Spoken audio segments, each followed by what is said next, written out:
Good morning, everyone. Bill Phillips from Prince George Daily News here with our weekly PG Talks panel. We have a special guest with us this week. We have Gerry Healy from Together We Stand, which is the group that is opposing the Safe Streets bylaw that the city has put forward. And we also have regular panelist Mackenzie Kerr.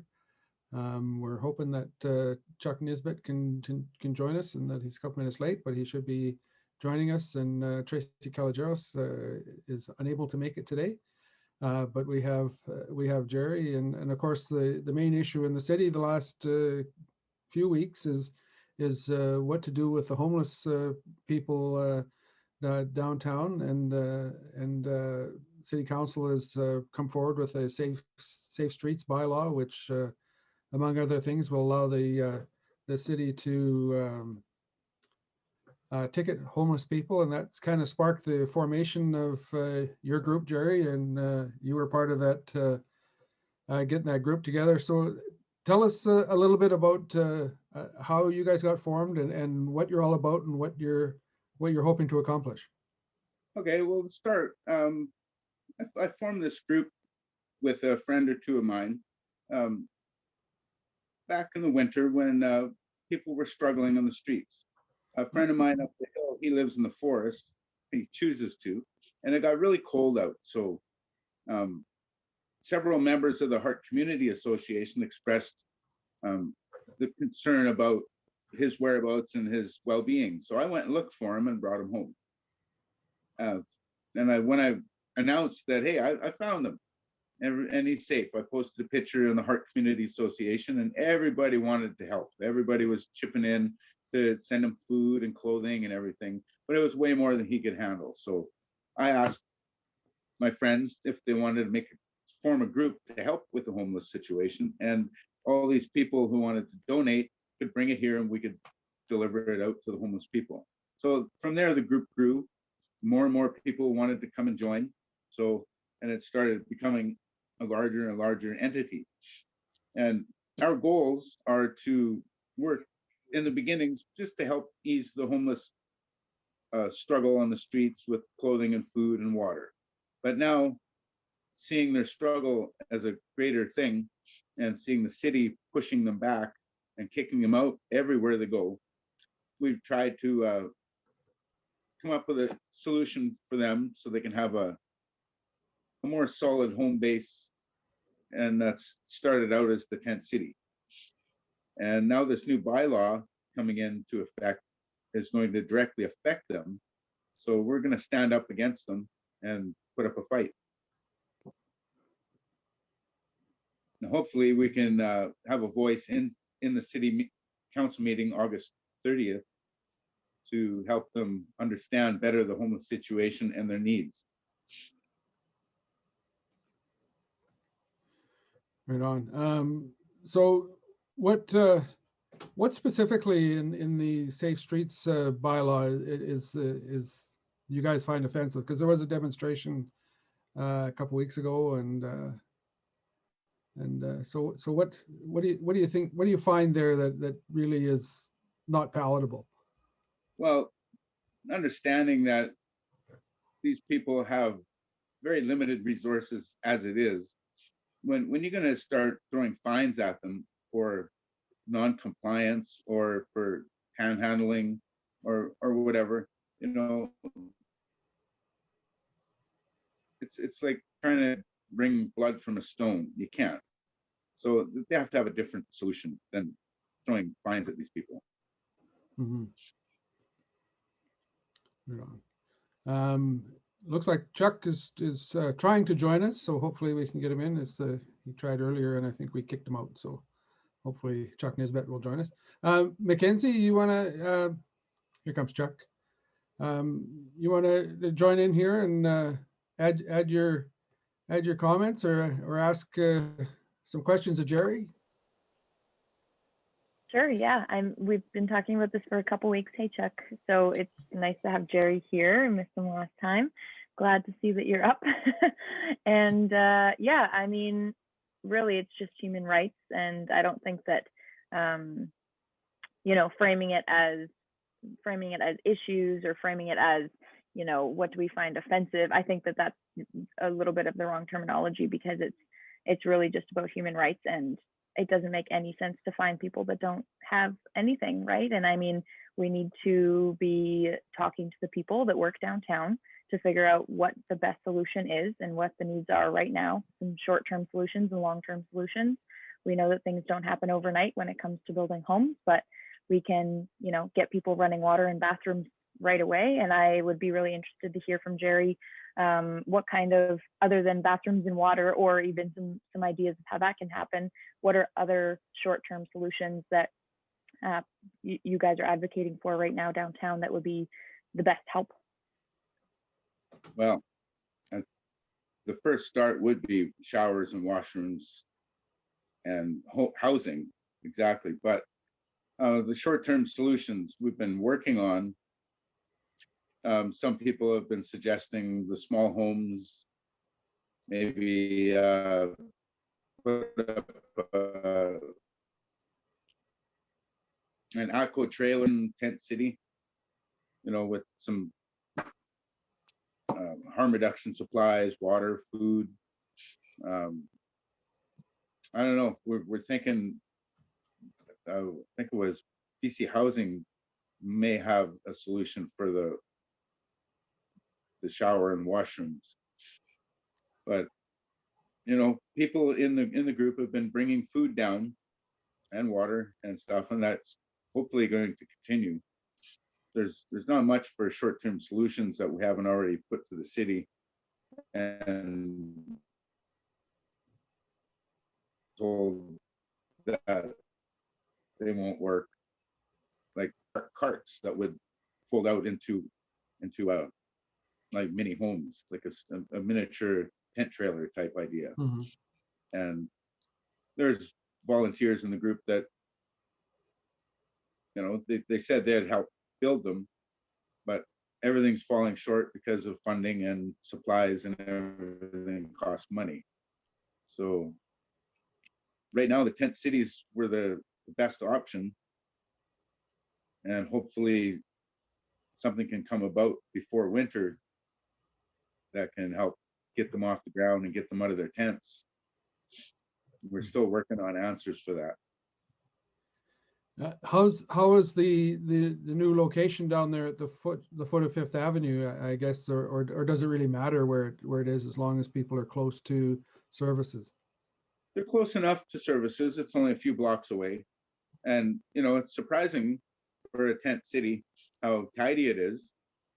There's not garbage everywhere. People are looking after it. And I think they had a little makeshift washroom, but they really need some kind of services down there. They're humans, and they're struggling with the washroom thing. There is a little bit of running water. One of the local businesses has allowed them to run a hose. They've got a little kiddie pool there with the hose running around in it, keeping the water kind of cool. Yeah. But they could really use washrooms, and we're talking to agencies around town, but it's really difficult. Mm-hmm. Chuck, let's bring you into the conversation here. We've talked about this for the last couple of weeks. I don't know if you've got anything that you want to ask Gerry about. Okay, so Gerry, they've got the situation set up at Fifth there. About how many people are there in that tent city? Oh, there has to be at least 30 tents with at least 45 or more people. Wow, that's a lot. Yeah. Yeah, and there's still tents back at the 3rd and George location as well. There's at least a dozen tents there. Last time I seen.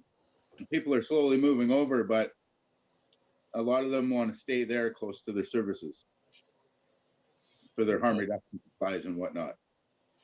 So what services are you getting at the tent city right now? Is there anything coming in? There's just our volunteers group and other members around town, bringing them water and freezies and stuff, frozen treats. I don't know about services provided by the city or anything. I'm not aware of any of that. Okay, so it's the same support groups that have been helping all along, and Yeah, yeah, and then just people volunteering stuff, and exactly. Some people are bringing their children down to hand out freezies and frozen water and whatnot, stuff to keep cool. And it's really nice to see members of the community bringing their children out, teaching them, some compassion and some love and empathy. Mhm. Yeah, it has to be very difficult in this heat too, right? If you have no protection other than a tarp or a tent to protect you. Yeah, and it's stifling. I was in one of those tents, and the heat is just unbearable. Yeah. There's electricity, so they've got no fans. They can just get a piece of paper and fan their faces. It's about all they can do. Yeah. Go hide out in the shade under a tree. Yeah. Wow. Crazy. You mentioned there's no so there is no there's no place to plug in down there if anybody has fans or No, whatever. I seen an extension cord there. They may have had permission to plug into the back of one of the businesses there. I'm not sure. I didn't see anything plugged in over there, just the water hose. Mhm. So yeah, it's a dire situation, and I'm really happy to see all the help and support from the community coming together. But we need more. Mhm. Yeah. So the city has deferred its decision on the Safe Streets bylaw. Are you hoping that something will change between now and August 30th when they're looking to revisit it, whether they'll revisit the bylaw or abandon it altogether?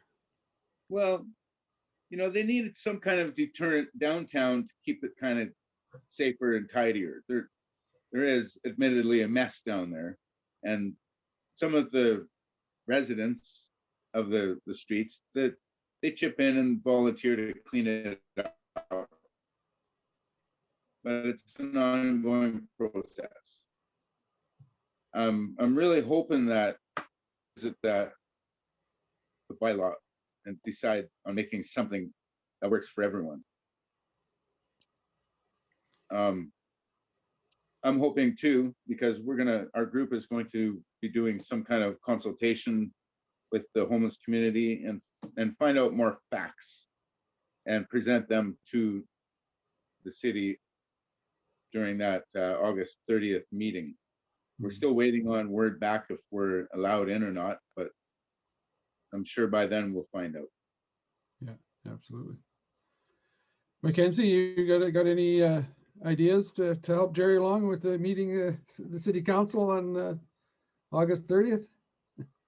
I'm following it just as closely, and I'm part of the group on Facebook, and I'm, seeing the great volunteers, everyone popping downtown, and and seeing their like current asks when they run out of things and what they need immediately. So it's really nice to be a part of that Facebook community. But I mean, really, I'm just following it and making sure that, emails are sent to city council, because that's how we have to share our concerns, since we couldn't go inside. And I mean, even when we can go inside in the future, I think they're going to have a number limit, right? So not all of us will be able to go inside, I imagine. So really just trying to share our thoughts via email, to send them in before the city council meeting, is the best thing that we can do, and make sure that we support the councillors that are voting against this. There are a few that are, which is really great to see. So, supporting them and thanking them, and making sure that they have all the information they need at the city council meetings going forward. And, we're all talking to each other and sharing ideas and thinking outside of the box, and not just sticking with, status quo and what we've always done. That's not working anymore. So it hasn't worked, and it isn't working. You're right, Mackenzie. Yeah. And it's wonderful that you think that way. And thank you so much for your help with the emails to City Hall. I'm no good at that. We need a good tech person on board, and there's several of them in the group, and I'm really, really appreciative of all your work. Yeah, of course, yours too. Thank you so much, Gerry. You talked about your group, Gerry. How many people are involved now? I guess actively involved in your group, and how many are you? I guess you got a following on Facebook. So Well, we've got, I'm guessing now the settings only shows up to 1,000 so far. I'm sure I've accepted in another 200-300 since the 1,000 mark was reached. We have at least 100 or 150 so far that are actively involved, and possibly more. And I really appreciate everybody's participation and activity in this group and trying to help us reach our goal. It's important that we all work together as a community and we come together, because together we stand, divided we fall. mhm. So it's good to see the structure growing in our group. We want to evolve one day and become a registered committee so we can access funding to do better work. And that's the thing in the future, and it's coming. Yeah, because this issue is a long haul issue, right? It's you know, we've been dealing with this for a long time, and we probably will continue. There's no one magic bullet. So yeah, good on you for wanting to get involved and work on this over time. But yeah, there are immediate concerns, though, right? Chuck, I don't know if you want to jump in here and add a few comments or. Yeah, I've got a few questions. I was just wondering, what are the most immediate things? I know we need water right away to this group, to the tent city, but what are the things that will alleviate this problem most? Do you think? You know, what's gonna make this move forward best? I think, you know, we could throw band-aids at this all day long and it's still going to be the same thing, right? So we need some agencies around town to step up and help with something bigger like washrooms, showers, a laundry facility, or a laundry service. You know, some people are living out of tarps and whatnot, that it's kind of tough. I mean, tents are always a good thing. There's still a lot of unhoused, we'll call them unhoused people without tents that are living on the street corners. You know, there's a lot that could be done with a few extra tents. You know, they have access to food, and there's a fair bit of water that's downtown through a few of the different agencies with AWAC and ASAP and Two Doors Down and the Needle Exchange and the Fire Pit. They're all working together and they're all great people doing a great job. But there's still members of the community that are living on the street corners, and we're trying to find something for them too. But I think it's several other agencies around town that have some clout, that have some push and pull. They could get together and come up with something more substantial. Like I was saying, the washrooms are big. These people are, they have their dignity as well, right? Mhm. And it'd be great if they had somewhere that they could go clean up, someone to go to the washroom. Yeah. Oh, go ahead, Chuck. Well, I was just going to say that's pretty much a basic, right? You know, you've one of those needs, a basic need in life. You need to have somewhere to relieve your body, and if you don't have it, it's pretty hard to move forward. You know, so a washroom set up. You've got a supply of water somewhat, but you need a real supply of water.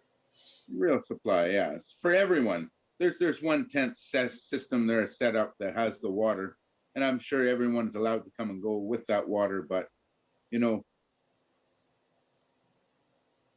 is it enough? I'm not sure. We're going to do our consultation though pretty soon. We're going to do a walk through both camps and find out, you know, what they would need. The first camp that's on George Street, they don't have adequate running water, and that's one of the issues. And the washrooms, there's a few services close by that allow them to use the washrooms, but they're only single bathrooms, and it's really hard to keep up with the need, you know. So we're trying to find someone who will provide like porta potties, and we've suggested that members of the group will go by and check on the washrooms and keep them, you know, upkeep them so that they're clean and usable. Okay.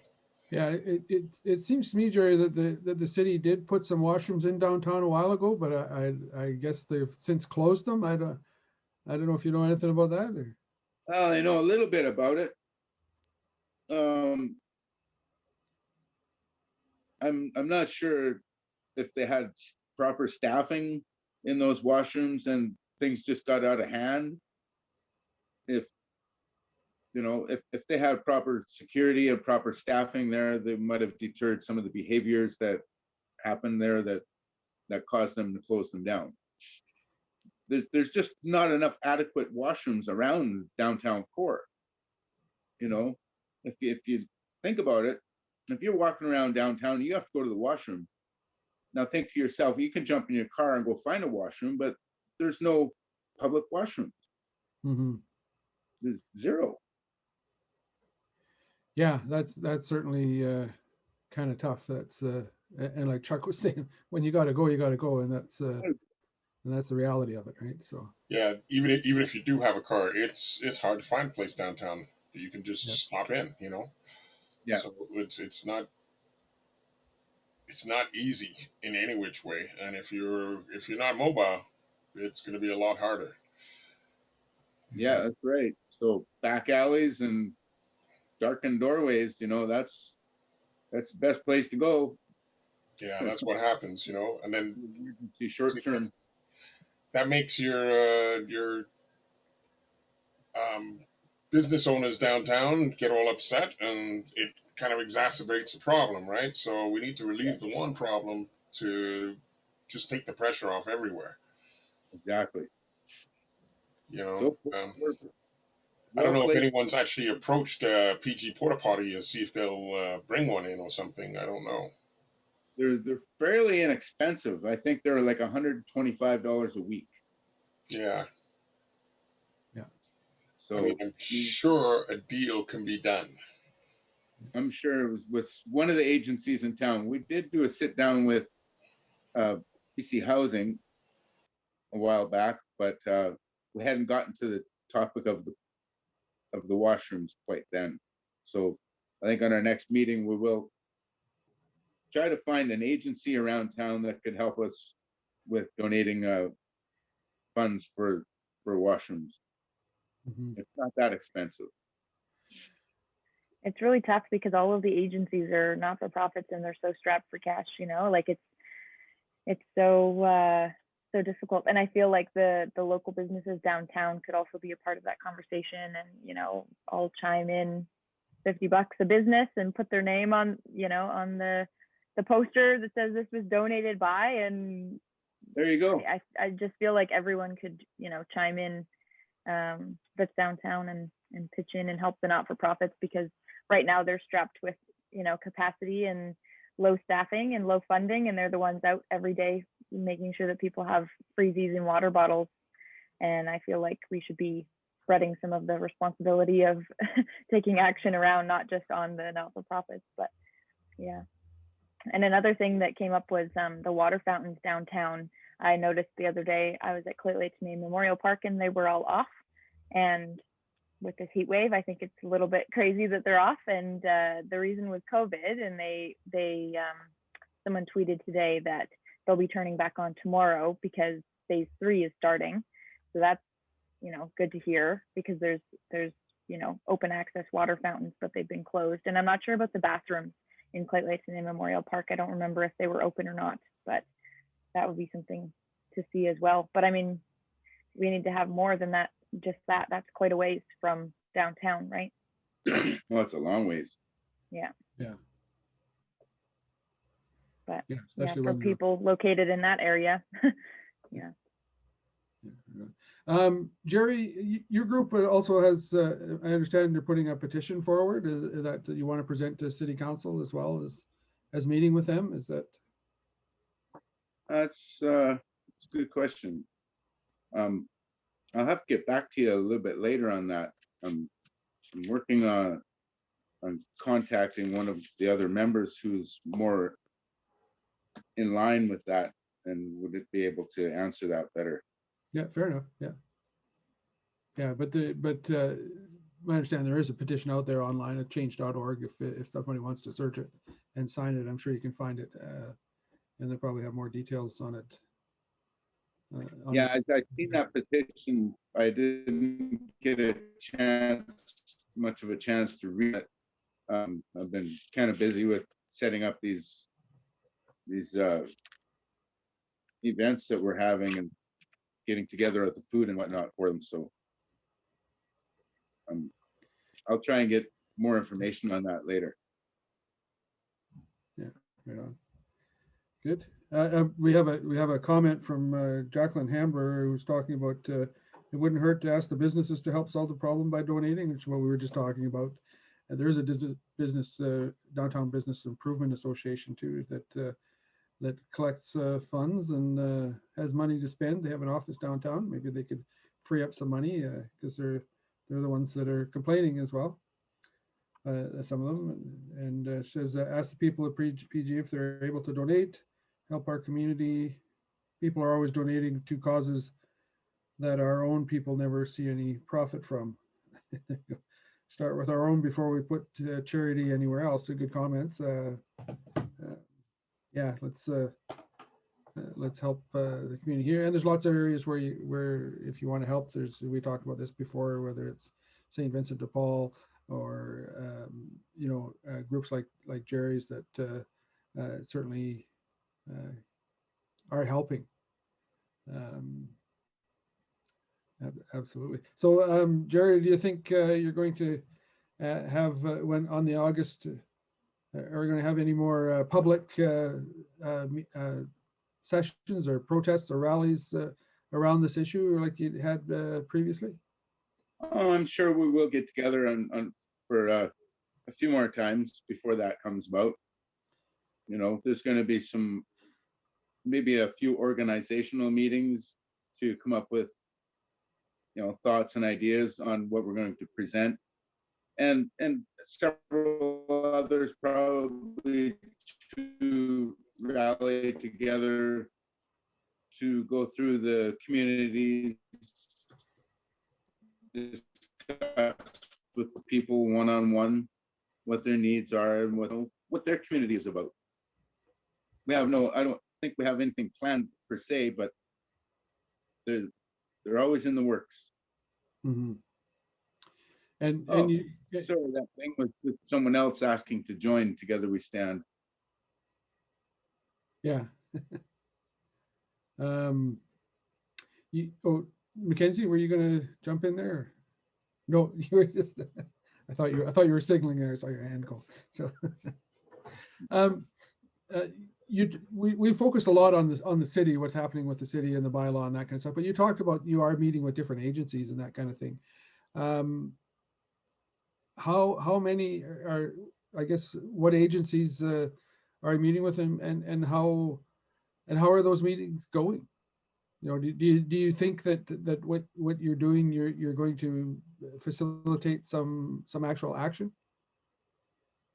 We're hoping that we've met with the mayor, and we were supposed to have a few other members from like Northern Health and BC Housing and City Bylaw Office. They were all to be there as well, but that fell through. So we just had a meeting with the mayor himself, and we never got any not very definitive answers through him. We talked with Malachi from BC Housing, and he was quite helpful. But nothing substantial is going to be ready for these people until next year. There's housing units being built down on First Avenue in the NR Motor site, and that's going to house up to 150 people with low barrier or zero barrier, which is great. That's exactly what they need. But for now, there's nothing really available. So I was hoping to get on the downtown safety hub association and put our voice in there. And I'm just waiting back on word from them. We would like to meet with Northern Health as well, because they're going to be, they should be a big player in this. Yeah, absolutely. Even like we're all already meeting and already talking all about the new developments down on First Avenue, but no one is developing a short-term plan to help them, the homeless community, until that happens. So Yeah. that's why we're so guns blazing for this, against this bylaw, because it's meant to kick them around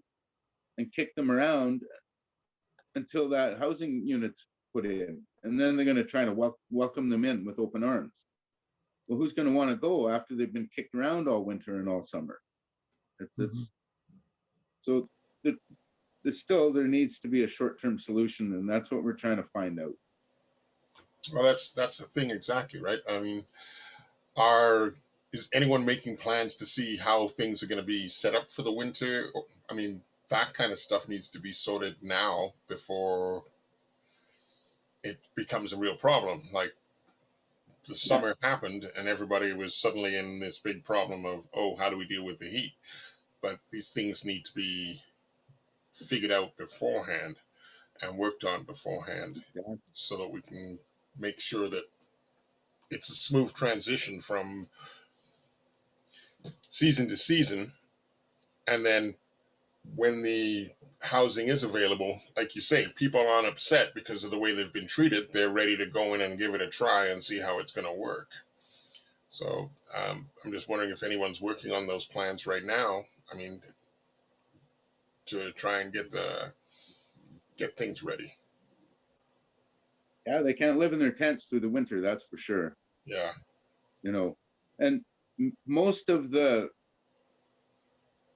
resources that are available for the shelters, they will open their doors when it's really, really cold, and they let people in. And they've been told that. And they're going to try to make, there's over 100 units that they're going to try to make available before winter, but they're still working on it. Right. And that's the problem with not having the low barrier or zero barrier housing units, or shelter units available. Yeah. There's enough of So Gerry, that's pretty critical for the immediate thing, and I know that in some communities where they've done some of these things, it's basically the housing first, and sort of get people into shelter and ask questions later, kind of thing. That's sort of the critical thing, right? Yeah, that's right. You know, and that's working in other communities. So I think we should give it a shot. We should try and find a way to do that here. And, you know, staffing those places with appropriate staff who can understand and help these people develop throughout that transition from living on the streets and in their tents to an actual housing first. And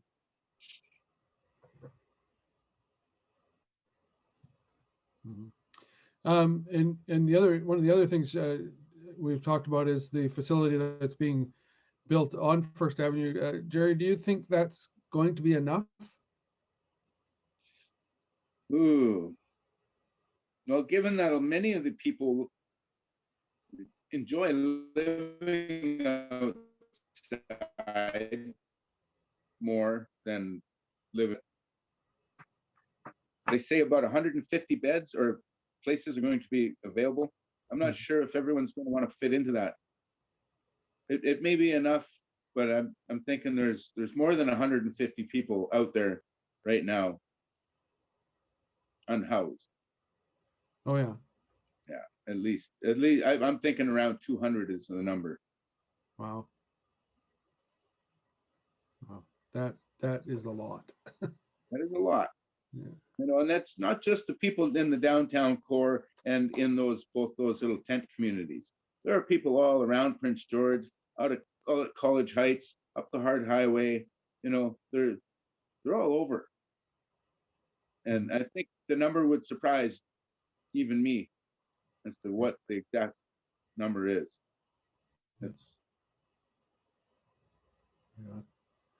Mackenzie, who needs to take the lead on this? We've got volunteer groups like Gerry and Together We Stand, but who really needs to take the lead in working on this problem in the city? Is it the city, Northern Health, housing, provincial politicians?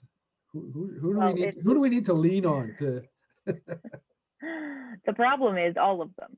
That's why it's really tricky, because it's not one person's responsibility, it's everyone's responsibility to take care of our neighbors. So you know, we keep hearing that it's provincial jurisdiction, it's Northern Health jurisdiction, but city council can also not put forward a bill that would charge and arrest people for sitting on the sidewalk. So that is their responsibility to do less harm. And you know, the provincial government, I mean, make some phone calls to Shirley Bond, that's the provincial representative for this area, and Mike Morris, right? They split Prince George. Todd Doherty is our federal member of parliament.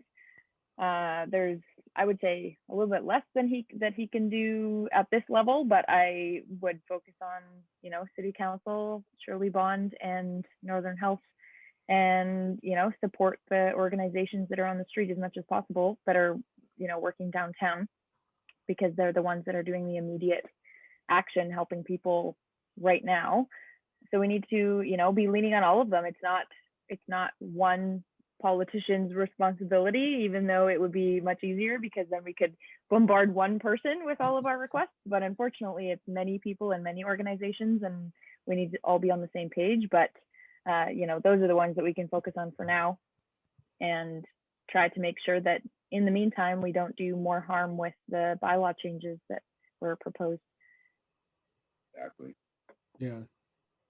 Chuck, so how, oh, go ahead, Chuck.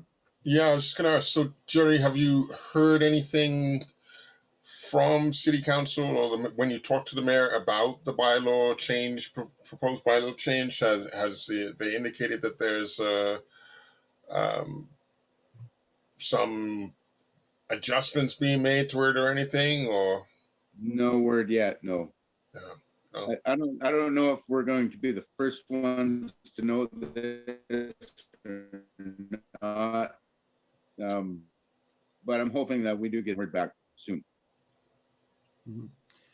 So you are in contact with the city though, and that kind of thing. You're not just waiting until are in close contact with the city, and with several of the city councilors. Mm-hmm. So as soon as there's, oh, pardon me. No, go ahead. I was just going to ask how that's going. Are you getting a good reception from city council and city staff? I'm not really sure. There hasn't been any word back yet. Like I said, so several of the other members in Together We Stand are doing their best to get correspondence from them. So as soon as we find something out, we'll let you know. Mm-hmm. Right on. So my train of thought here for a sec. Go ahead, Chuck. yeah, I'm just starting to think through some things here.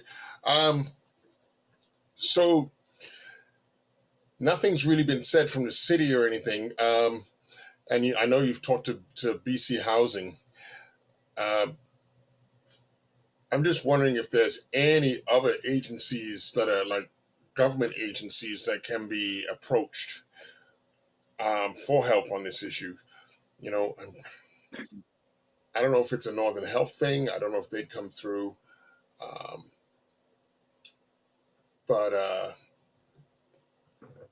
what other agencies are there that might be able to put a little support behind this group and just get things a little bit of a give things a little bit of a cushion to get you through this next bit and start working towards preparing people to going into housing. Yeah, I'm not sure. There's several other agencies that we're presently trying to approach, but it's difficult to get in on a meeting with them. They're very busy people. I was approaching the Downtown Safety Corps, which is a group of members from, the business owners, the Northern Health. There's members from BC Housing in there, from the City Bylaw Office, and members from the RCMP and first responders. They're all form that whole safety hub downtown. If I can get at the table and talk with them, I can approach all of the different entities downtown and agencies and try to come up with some answers. But presently, my email has been unanswered, so maybe I'll be sending out more emails today. I've got a Yeah, list. that's the other agency that is involved in there. I don't know that they're involved with so much with the solution, but they're certainly involved is the RCMP. So how big a player are the RCMP in this, or what can they do other than enforcement, which will now go to bylaw officers? But have you talked to the RCMP? And No, I had a short discussion, but it was just through the email, and so far there's nothing really that came of it.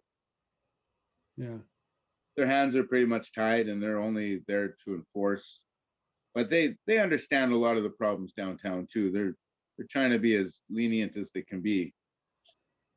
But I mean, there is a limit that's reached, and they have to act. Same with the bylaw office. They're told what to do, and they have to perform their duties. Yeah. So it's understandable. And I've talked with several of the bylaw officers themselves, and they're trying to be as lenient as they can. They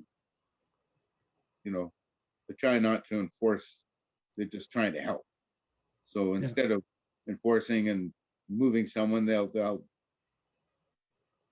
try and get them to work with them to either clean up and move where they need to move, and they help them with their stuff. They're not the bullies that people are leading them out, making them out to be. But it's just unfortunate that things are the way they are. Our community is falling short of helping those that are in need. mm-hmm. Yeah, Gerry, you talked a little bit earlier about people bringing their kids down there to hand out freezies and stuff like that.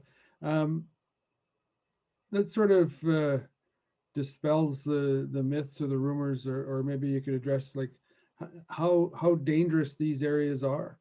A lot of people think that this is a very you go to a tent city or you go by a tent city and it's people are on edge to see these people this way. So how dangerous is this for the general public, or is it an issue for the public at large? It isn't dangerous at all. But when you see drug use, open drug use, and the activities performed by some that are high, it seems dangerous and it looks dangerous and scary. It's because the stigma, the misunderstanding of these people. You walk through and talk with these people, they're warm-hearted, kind, gentle people, just like you or I. Because they're having troubles in life doesn't mean that they're not kind and gentle. I've never seen aggression when I've walked through these camps.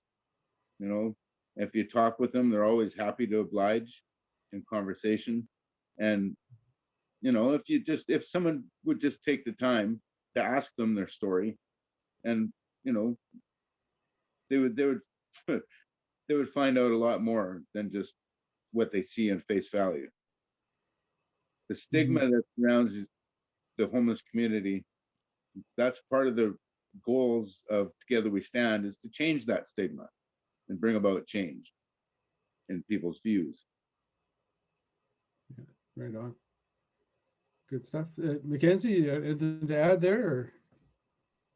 Well, yeah, we've talked about this before on the calls and just how, awesome it would be if we had a kind of program where, we could have general citizens go downtown and meet people and go on, a couple hours of a walk to meet people. And I think that we have had in the library before something telling stories back and forth, and you would go and meet people that live downtown and listen to their stories, and it would just humanize them, because a lot of people hold these stereotypes and thoughts in their head, and if they can meet them, then those can go away. So it would be really cool if we could have some type of program that encourages people to do what Gerry is talking about, and going downtown and handing out freebies with your family and things like that. But I think that people, unless they're part of the group and they know someone down there, or like know someone that's part of Together We Stand, or know someone downtown, they won't just do it, because they're not really sure where to go. So if we had some organizing blitz where Together We Stand said, hey, we're calling the general public to bring a box of freebies, and we'll come and show you around, introduce you to people, because I don't think that the people down the street are going to go do it by themselves if they don't know where to go, or like just how to walk through the camp or anything like that, right? So I think something like that would be really cool and could help. But it was tough with COVID. We couldn't have any of those library events or the things where you can go and meet people in person. But now that we're outside and things are opening up a bit, and they're needing cold water and frozen Gatorade and electrolytes and freezies and things like that, it's a perfect time right now. And I am also worried about the next couple months with the wildfires, because of the thunderstorm warning that we have today and tomorrow, and the heat. And I just feel like it's a recipe for disaster, and I'm really, really hoping that we can learn some things from the wildfires a couple years ago and make sure that everyone is taken care of, and especially the people that are living downtown that are extremely vulnerable to air quality and things like that. So I hope that they don't have to wait until it's absolutely worst case scenario to be put inside an evacuee center or anything like that, because as we know, they're often forgotten, right? So yeah, I am really appreciative of Gerry coming today to share everything with us and give some updates. And yeah, it's been awesome. Chuck, you want to add into that? We're getting up on time, so any final comments? Then we'll go back to Gerry. Well, yeah, I'd like to pretty much echo what Mackenzie said there, but also, we may be coming out of this super intense heat wave here, but there's still going to be lots of need. I mean, if it's 40 degrees or 28 degrees, it doesn't really make that huge a difference inside a tent. If you've gone camping and you've been out in a tent on a hot day, you know how hot it gets in there.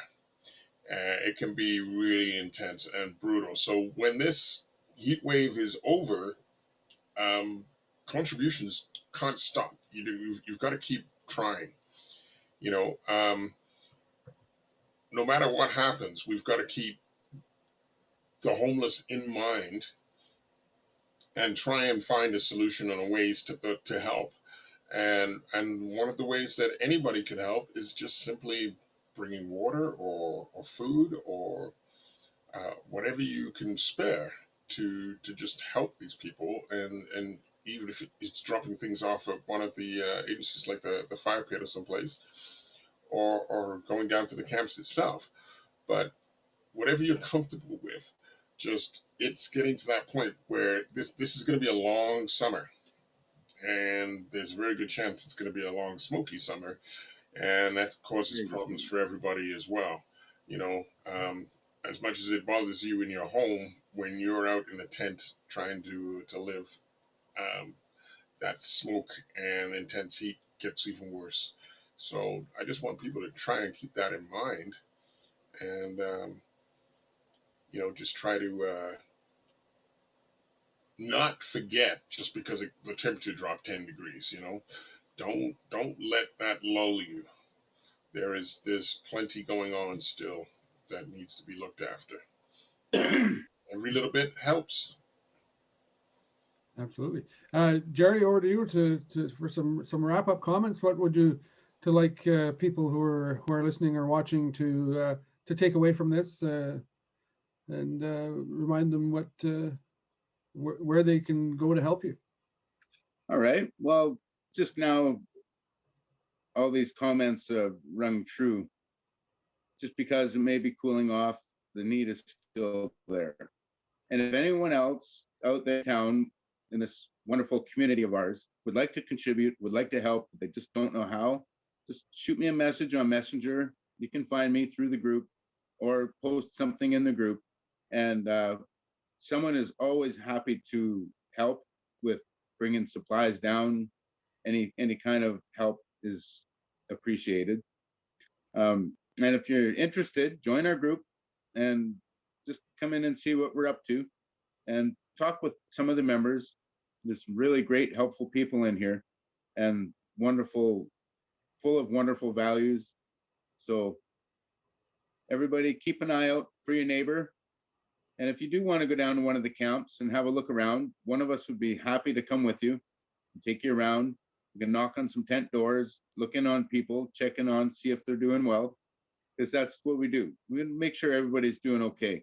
Just the other day, just before our rally started, there was 2 people suffering heat stroke, and one of the ladies passed out, fainted, and landed on her tent and damaged it. So, you know, we're all susceptible to this heat, and it's just important. People are our neighbors. So thank you so much for having me today and helping spread the word of Together We Stand and showing your interest in our group. Well, thanks for taking part, Gerry. You guys are doing a tremendous job, and it's when I talk about grassroots organizations, this truly is a grassroots organization, right? This is people who have banded together to see a need in the community and try to address it. So good on you and good luck, and we'll stay in touch over the summer and leading up to August 30th to see where this is going and what's happening. So thank you very much, and thanks Mackenzie and Chuck for participating as usual, and everyone who's watching. So yeah, if you're watching and you want to help, get hold of Gerry, and you can certainly help. So thanks very much. Thank you, Bill. Thank you.